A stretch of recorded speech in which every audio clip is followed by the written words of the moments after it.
I'm disappointed you've not asked me to make a comment. I like a pretty pair. I'm not sure about an old foisty pair, but a pretty pair, I don't mind what lane. I'm quite easily pleased. You just like a lovely pair. I like a pair. You know, a nice this time of year, a nice pretty pair always cheers me up. Is yours a big one? What? Is yours a big one? Yes, it is. But it's a monstrous thing. It grows 9 to 12 feet tall, which is quite large. Have you got any spare ones?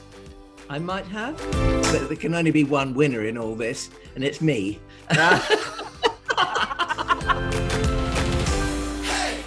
Hello, welcome to the 5th episode of Talking Dirty, Get Gardening's podcast especially for plant lovers. Over in East Ruston Old Vicarage, we have Alan Edward Herbert Gray. Herbert, the happy, handsome horticulturalist, who may or may not be able to remember my middle names to introduce me. Well, why don't you try me? Thordis Marie Sophia Fredrickson. Got it. It got it in one. And the pronunciation was correct this time, I think, too. It was perfect. Over the next 40 minutes or so, half an hour or so, we're going to just have a wonderful chat about all the plants we love, a bit of Flomo, and of course our special guest, who at the moment, if you're watching the video version of this, is a mystery box. So shall we do a big reveal? Who is behind the mystery window today? Let's have a look. It's me. It's Tamara J. Bridge. Tamara Jane Bridge. J with a J-A-Y. Oh, like the bird. Like the bird. Yeah. In fact, I found a feather the other day. They are absolutely stunning. They are my favourite feathers, and you don't often find the little short blue ones, do you? So I was very pleased. And the reason you're here is because you're our award-winning garden designer friend, seen at the likes of Chelsea Flower Show. So tell us a little bit about you, a kind of snapshot summary introduction to you. So I am a Norfolk-based garden designer, and from about 2015, which is about 5 years ago, I have been working with you on the garden party, but really that was the start of my design career because I was Young Designer of the Year at Tatton Park, which is an RHS flower show. And since then, a friend of mine, Kate Saville, and I have worked together, and we've been doing all sorts of crazy things, not least Chelsea Flower Show for a few years in a row now. And we've done, we actually won Channel 5's Great Gardening Challenge, which was a sort of design British Bake Off, really. It was insanely intense, but really good fun. And yeah, at the moment we're just enjoying being at home. We live in the middle of nowhere, running our sort of design businesses from the offices here, and it's lovely.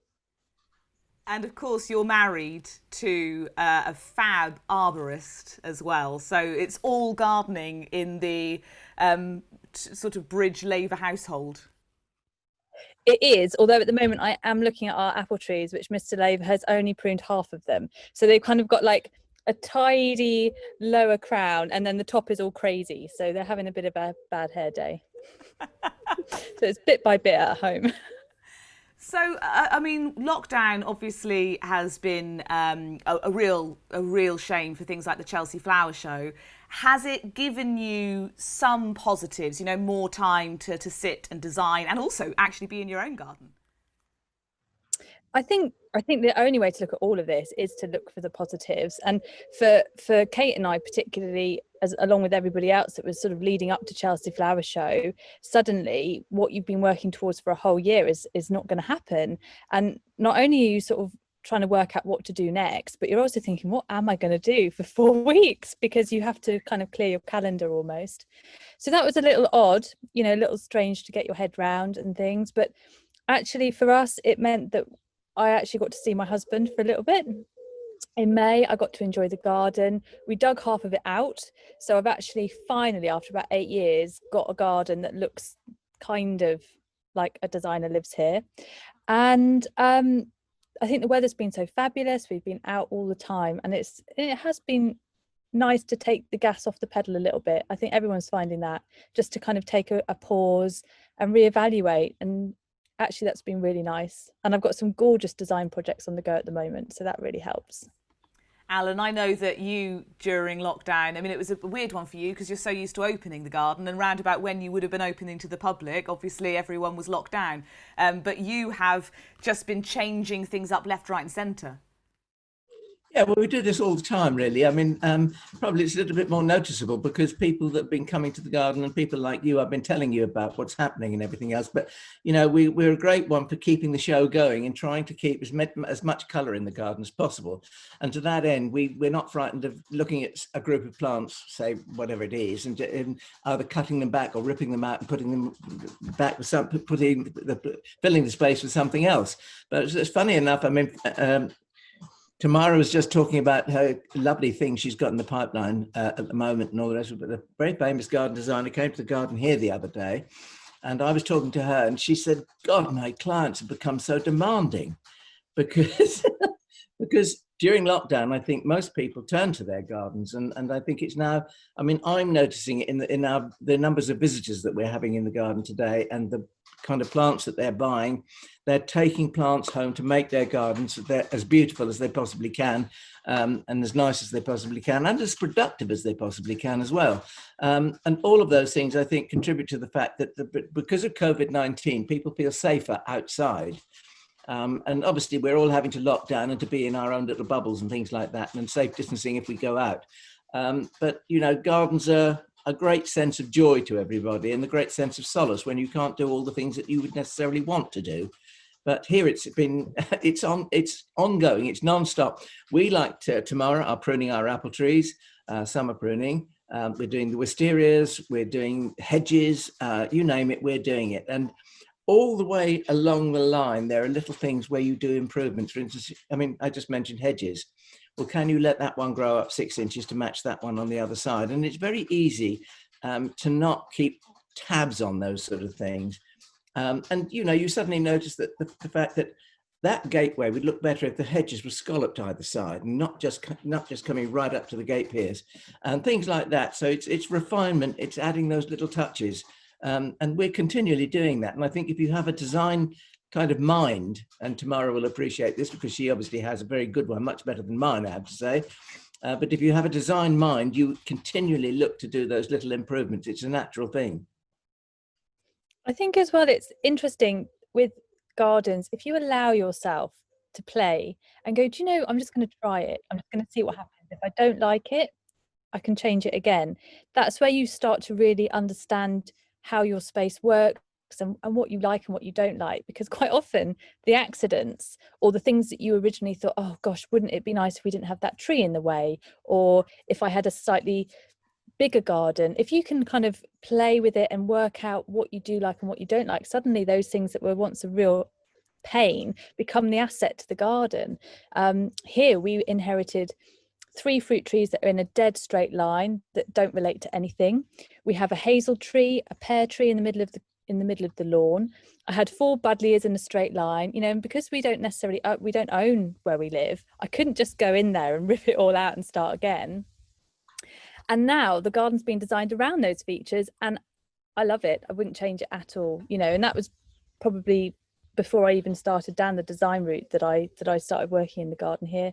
And it's a joy. And I think people really can start to experience that now that they realise the garden is somewhere to relax and enjoy and kind of lose yourself a little bit. I think also it's all about confidence, and you have to have that confidence, and that confidence is something that you learn.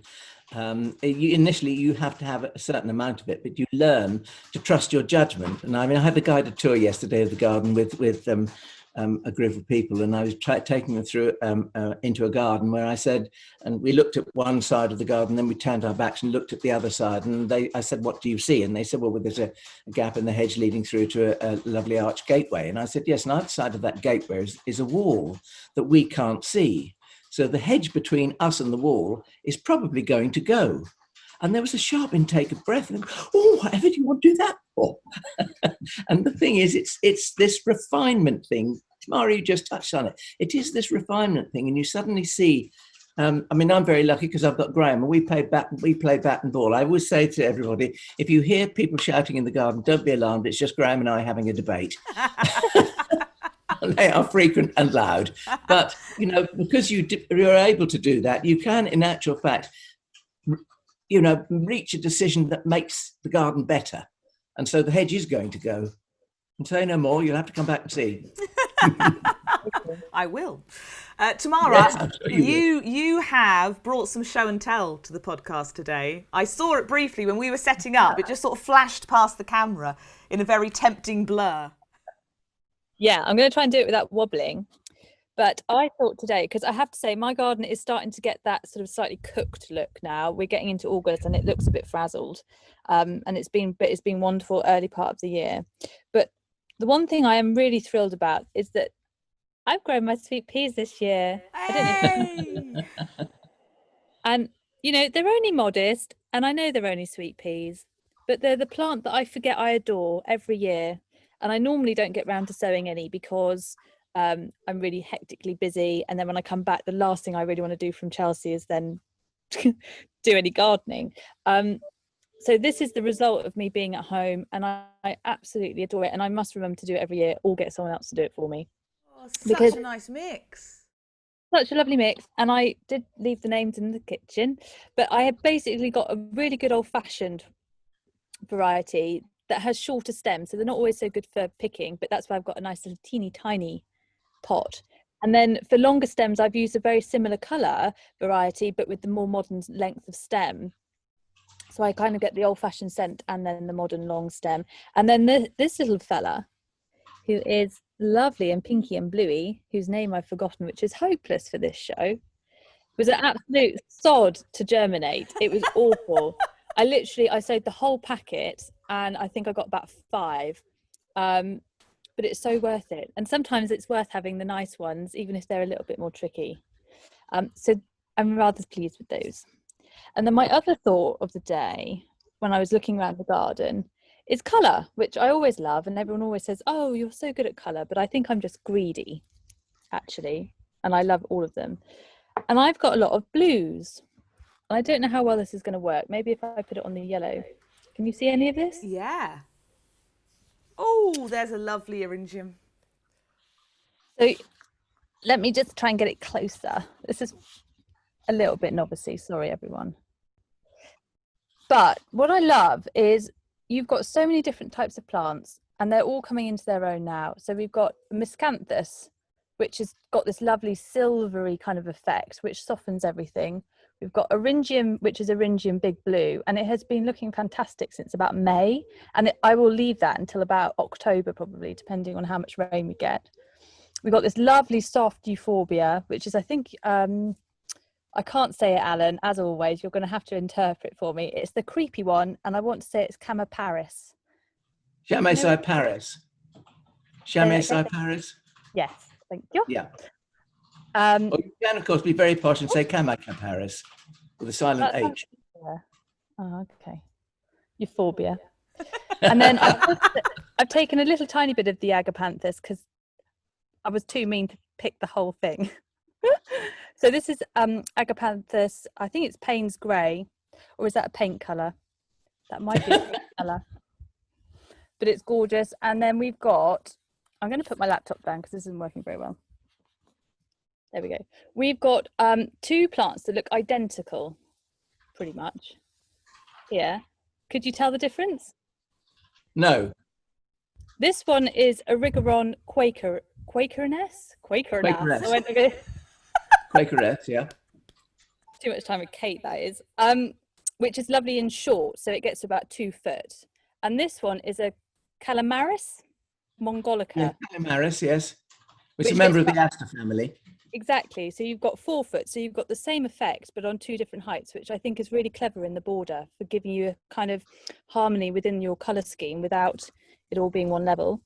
And then we've got the Stokesea, we've got Nepeta, Provoscia, Agastache. So you've got all these different sort of flower forms and flower structures, but the colour is really consistent. And you often hear about white borders, but at the moment in the evening, I am adoring that sort of pale blue off colour because it kind of becomes luminous. And we've got a few self-seeded evening primroses within that. So you get this huge, vibrant yellow splash as well. So That's just my little thought for my garden, is a palette of blue. Well, I think one of the combinations that I've got in the garden at the moment, funnily enough, is a blue and white combination. And it's stunning. It's stunning enough for everybody to want to stop and take photographs of it. And it is the somewhat ubiquitous now, probably, but such good value, geranium rosanne, which is an herbaceous geranium which grows from a central rootstock, and it rambles and clings and climbs through other plants beautifully. And I've got it interplanted with Lysimachia Lysimachia clethra. It's known as white swan's necks or something, because the white tubular flower comes up and then crooks like a swan's neck.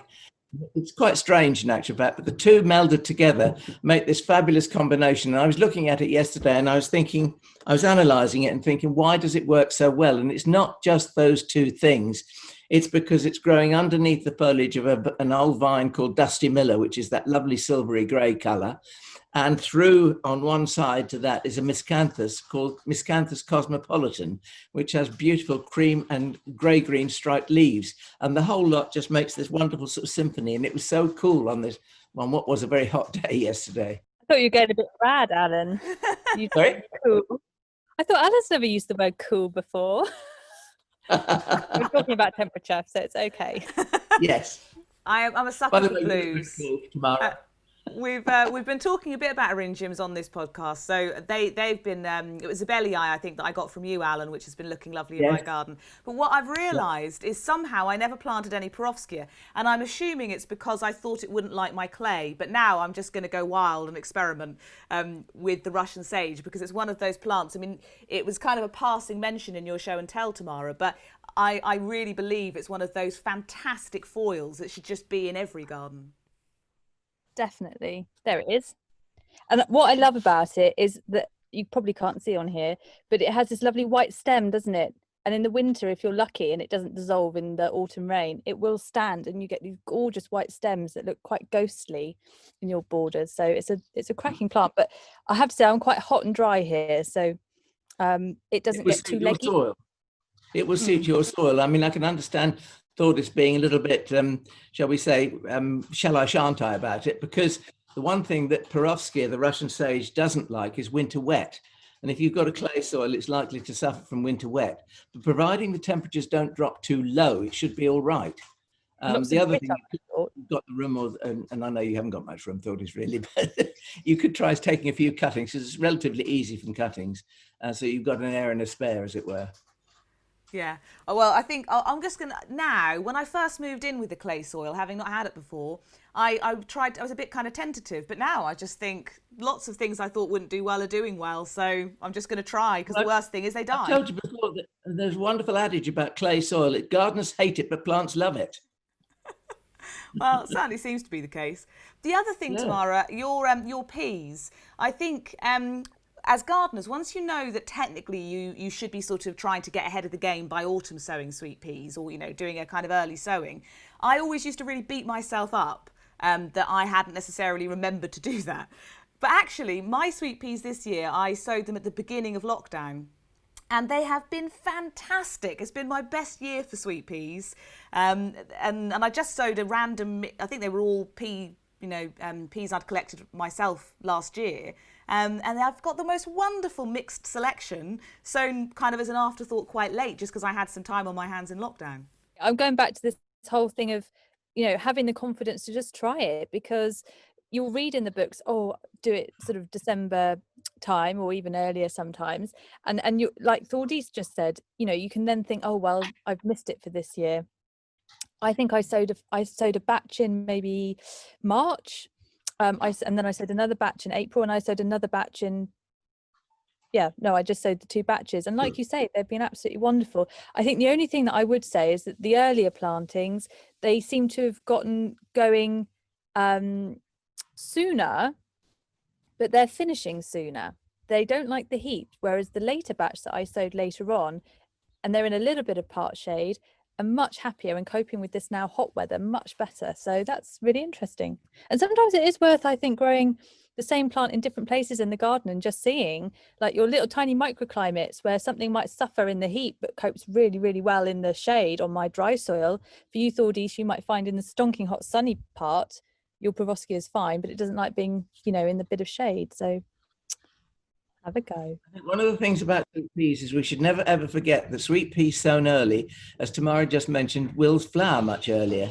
And that is their nature. And I remember a friend of mine, Libby Ellis, who lives in North Norfolk, she always tried to have sweet peas in flower for the Chelsea Flower Show. And if she hadn't, she thought it was a great failure. And of course, she used to sow in the autumn for that. So you sow in the autumn, you keep them, they don't need to be terribly well protected over the winter. In actual fact, at Raveningham, they often plant them out in the garden in the autumn and they stand the winter before flowering in spring and early summer. But I do think the successional sowing of sweet peas is to be recommended, because Graham and I went to Sissinghurst Castle in October about 3 or 4 years ago, and there in the cottage garden was the most wonderful stand of a bright red sweet pea, an old-fashioned variety called Henry Eckford. And I couldn't believe it. It was October the 4th, to be precise, because I remember that exactly. And there was the stand of sweet peas, and they could not have been sown at the correct time, or so shall I say, nick correct time. They'd obviously been sown probably as late as even early July to be blooming in October. So always back your luck and always go with it, because if the climate is with you, you're likely to have success. If it's not with you, you may not. But if you've got the seeds, don't just waste them or keep them till next year. Have a go.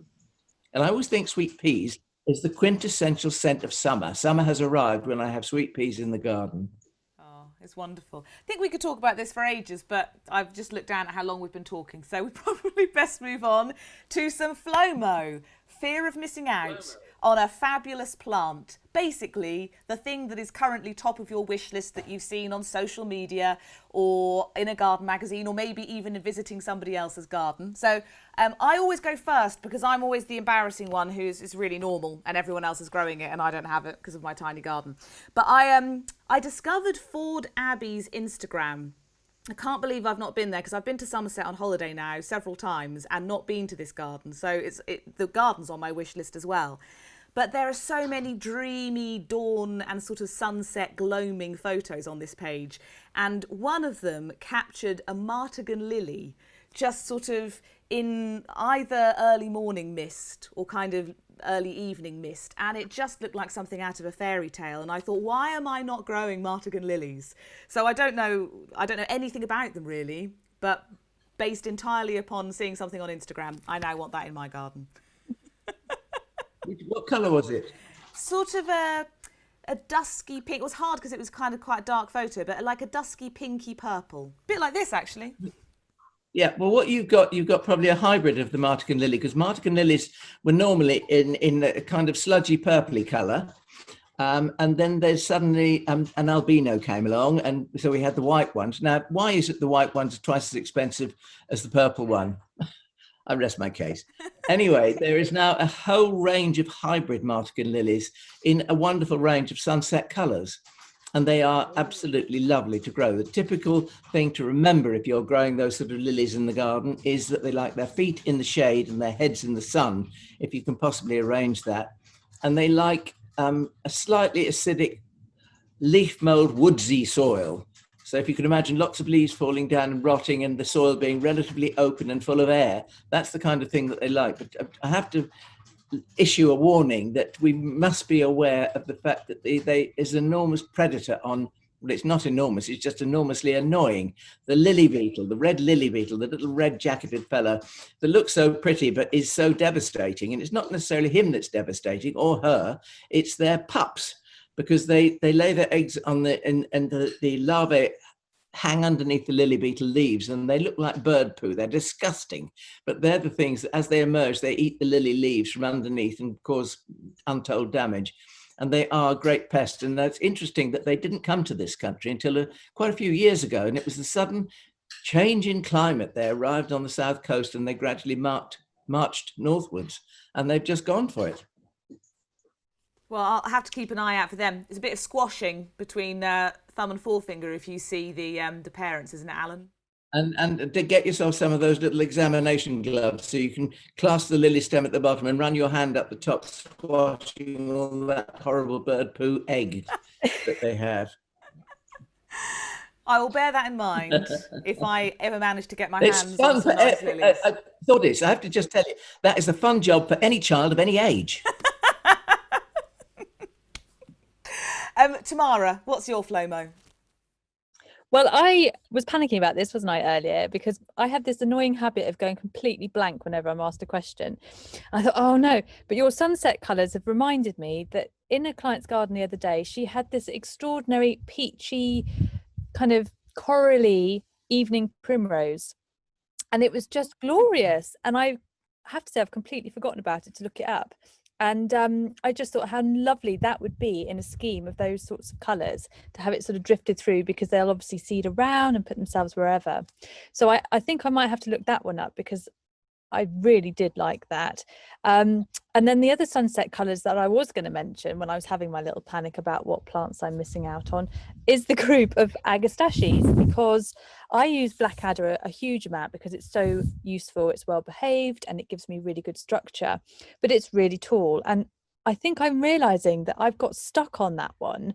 And there's so many others. I think there's Summer Sorbet, there's Summer Sunset, and they have these amazing range of kind of reds to pinks to oranges, and their leaves can be so scented that I think that I really must have some more of those, and just experiment with those a bit more. So yeah, I'm on the sunset colours with you. The Agastache. Agastaches have been, there's a whole range of them now that's slightly shorter in stature, which will be very useful to a garden designer like Tamara. Definitely. Right, so drum roll. We always like to hear what Alan's Flomo is. So what have you rustled up for this podcast, Well, Alan? I've rustled up something called, I don't know whether I'm pronouncing this correct or not, so I'll have to apologise to anybody who's of a horticultural bent and knows better. But if you know better, you know better. So who cares? It's something called Rhynchospora, or is it Rhynchospora colorata?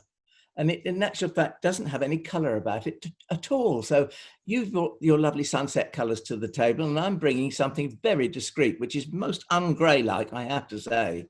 But it is. I just wanted to know whether, Tamara, you've ever heard of it. Its common name is the Star Rush White Top. Never heard of it. No? Say the Latin again. Rhynchospora or Rhynchospora. No, I don't think I have. No. Well, it's a perennial sedge. So it's a grass, a rushy grass that likes moisture. Why I've never used it. Yeah, probably.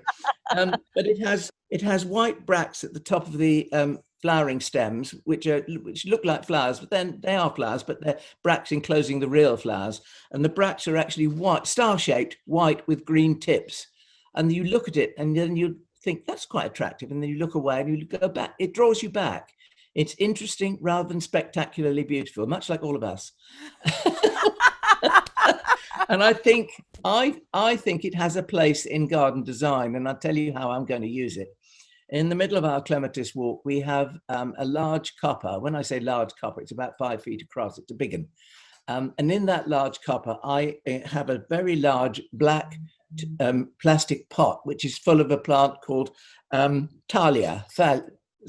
If you looked at it and you just said it how it's spelled, it would be thalia. But of course, we're far too posh here on this podcast to say, well, we don't talk dirty all the time. We sometimes talk posh. So it's dahlia. And dahlia has paddle-shaped glaucous leaves and huge, long, arching stems with tiny little mauve purple flowers on them. And they're very attractive in their way. And I walked past it the other day and I thought, you're not doing as well as you did last year. I think we need a change. You need rejuvenating. And this is what we were talking about earlier on in the program. Your garden moves on, you change things, you reinvigorate it. And so I'm going to actually have Talia out next spring when she starts to shoot. I shall put her into flower pots, bulk her up, and make sure that her roots are always wet because she likes to grow beneath the waterline. And I shall fill that black plastic tub with Rhynchospora colorata, which is the Star Rush sedge, and we'll just see how we go. I don't know whether it's going to look as spectacular as I see in my mind's eye, but I hope so. Sounds pretty spectacular. Also, do you ever do anything that isn't spectacular at East Ruston Old Vicarage? If I do, I whip it out before you see it. Now, final few minutes of the podcast, we've got a couple of questions. Now, one of them I'm going to put you on the spot, Tamara, and put to you. Daryl got in touch wondering if it's possible to grow plants in air pots or whether they're only used to bring plants on. And if that is the case, if you can grow them in air pots, would aquatic pots, which have lots of holes in, have the same effect? Because tailor-made air pots are bloody expensive, says Daryl. Well, this is an interesting question for me because I'm quite familiar with the concept of air pots when we're looking at the big trees, the specimen trees that we use quite a lot. And they are essentially coils of plastic that are wrapped around the root balls of the trees. And they have like little perforations that go evenly all the way around. And the theory is that essentially the roots will grow out to hit the side of the pot, and instead of going round and round and round, which can be a real issue with plants that are sitting there for a long time like the trees, they hit the air, and the air literally nips the tips of the roots out, so it stops them going round and round and round, and it creates a really good fibrous root system that can then go into the ground and be really healthy. But I've not heard of anyone using them to grow garden plants in. So without knowing exactly what he's trying to grow, it's a little bit difficult for me to see where he's coming from.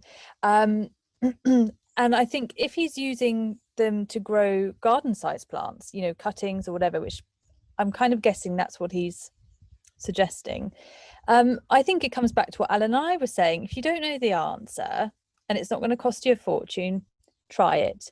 I would say that aquatic pots might give you too much air.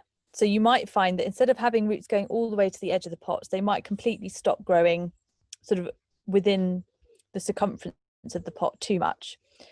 But have a go, because I can imagine it is quite expensive to be trying to propagate everything with these air pots. But certainly if you're looking for bigger shrubs or bigger trees, it's a very effective way, if they're going to be stored above ground, to make sure that their roots aren't girdling, basically. And just quickly, Foggy is into her second year growing dahlias, but thinks she must have the most earwiggy garden in the world. Any good tips for keeping the earwigs off her cosmos and her dahlias, Alan? Yes, a very picturesque way of doing it. And this is the way that my grandfather used to grow dahlias. And, you know, you get the pesky little earwigs that get into the flowers and they nibble away at the petals, spoiling the shape of the flowers. And so what he used to do, he'd take an old terracotta flower pot, not a big one, you know, something like Granny would grow cyclamen in for the house. And he'd push in some sticks or canes, probably a 4-foot bamboo cane would be ideal. And what you do is you stuff the flower pot full of hay or straw, and then you stick it, just pop it on top of the cane. And what happens is they act as lures, so that earwigs do all their working and nibbling and everything at night, and they want to find somewhere safe to go during the day. So they'll go up the cane, because the higher the better. They'll hide in the straw or the hay that you've got in your flower pot. So after your mid-morning coffee, you go up to the garden and you take the flower pots off, shake them into a bucket, and then do whatever you want to do with them to get rid of them. Put them back and do that every day, and you'll get a lovely crop of earwigs and beautiful dahlias. That is amazing. We all need to do that, though I'm very grateful that I don't have the most earwiggy garden. So, Foggy, I'm sorry you have earwigs, but hopefully with Alan Gray's help, you'll solve the problem. If you want to ask a question, the easiest thing to do is to pop a comment below the video on YouTube, but you can, if you're listening to the audio version of the podcast, email hello@getgardeningnow.co.uk and we'll try to answer it on a future podcast with our next mystery guest. But for the time being, Tamara Bridge, our award-winning garden designer, thank you for your show and tell, your Flomo, and for being generally fabulous. Oh, thank you so much for having me on. It's lovely to see all your lovely faces again. Have a lovely Been a long day. time. Bye. Bye. You all right? Oh, what have I done now? That's something, Sarah. You look so confused, Alan.